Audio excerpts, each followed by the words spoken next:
Hey guys, welcome back to the Blade Bloodhound. Tonight we're going to talk about a Parker knife. I told y'all I have a ton of Parker knives, so get ready. You're going to see a lot of those. You're going to see a lot of case knives. Well, I got a lot of every knife really, but I have a lot of Parkers too. And when I'm going through stuff to try to figure out what to show you, this one just kind of popped up. I said, let's do this one.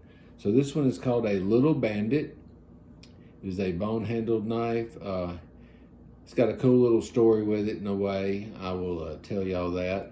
There is another Bandit which is bigger than this one. This is the smaller version, and I've got that one as well. I'm not going to show it tonight, but I'll show it later in other videos. But let's go ahead and take a look at this one and see what you think. All right, guys, so let's take a look at this knife here. I'm going to tell a little story with it too in a little bit, but first of all, let's take a look at it. So it's got a bone handle with a unique looking jigging to it. It's got 6 bolsters. Probably a few of those go all the way through. Some of them are probably just holding the bone to the liner there, I'm guessing. I'm not going to take it apart and see, but that's what I would assume. It's got brass bolsters here. The back of it, very pretty. It's a good size knife. I'm gonna zoom out just a second. Now this is called a Little Bandit. There is actually a Bandit, but this is the Little Bandit, and I'll show you why in a second. As you can tell here, it has 2 nail nicks. It's got a small one here, long one here, half moon, long pull, and they call those match strike. As you can tell, they're kind of got like a little texture to them. I've never seen anyone strike a match in those, but that's why they're called that. It's a match strike pull. Let's go ahead and open this blade up. We'll go ahead and leave it zoomed in and wipe my fingerprints off. All right, so this one is called the Little Bandit. Has a raccoon on it. It is a cool blade shape. I like the way it's shaped. It's just a cool knife. It's got a little, as you can tell, it's kind of pronounced right here to where when you're holding it, you can put your finger there. It's a slip joint, so it's not a lock blade or anything. So when you're pushing down on it, you don't want to push too hard. You don't want to close it, but it does have a little spot here where your finger goes. It kind of, see how the tang kind of goes up a little bit? Your finger kind of fits good there. So it's a good feeling knife. Of course, this is a Parker. We've talked about Parker before. We'll zoom in here. Parker Cutlery Company, Surgical Steel, Japan. This one was undoubtedly made in Seiki, Japan. That blade has really got some goo on it.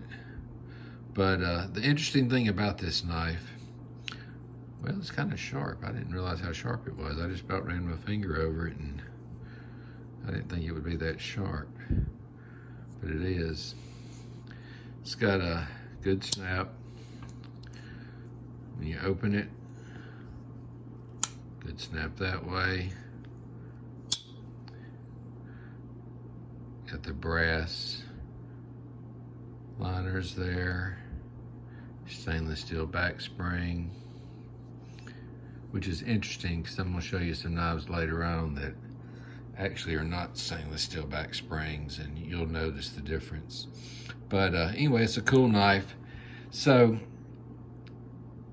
whenever, if you're a knife collector and somebody says, or you open a box or a Christmas gift and somebody gives you a knife, the first thing you probably think, which, you know, you shouldn't ever think anything bad. You should just be thankful somebody got you something anyway. But knife collectors, you know, it's hard to buy for us. I mean, people like certain things, people don't like certain things.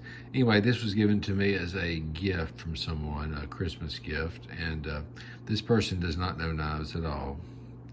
So he said, hey, I know you're into knives, and I saw this knife and got it for you.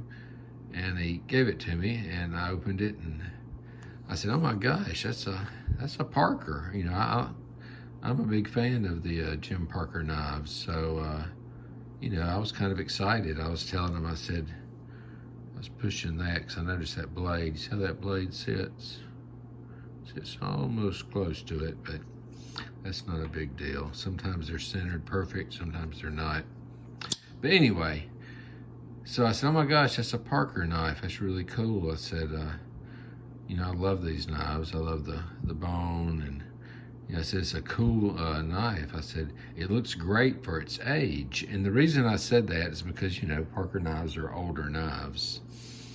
And, well, he said, it should look great for its age. It's brand new. Which, I mean, he didn't know. I mean, when he bought it, they probably told him it was brand new, and it, you know, it looks like it hasn't been used. I mean, let's see. I mean, it's got a few little surface scratches, but nothing major. But, I mean, it probably was new. It's probably sitting in somebody's collection, I guess. But anyway, he didn't know that Parker knives hadn't been made since the probably 80s. This was probably an 80-something knife. 80s, I'm guessing. But anyway, it's a cool knife. I was glad to get it. So the surprise was on me, you know, when he said, I got you a knife, or when he handed me the package, I opened it, saw it was a knife. Usually the surprise is, oh my gosh, I hope it's one that I like. But actually, it was a good surprise. I love Parker knives.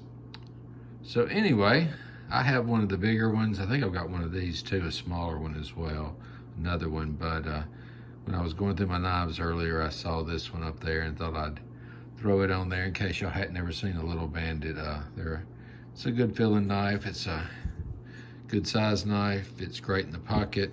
There's nothing on that shield. I was zooming on that earlier. It's just a plain shield, but it has a shield on it anyway.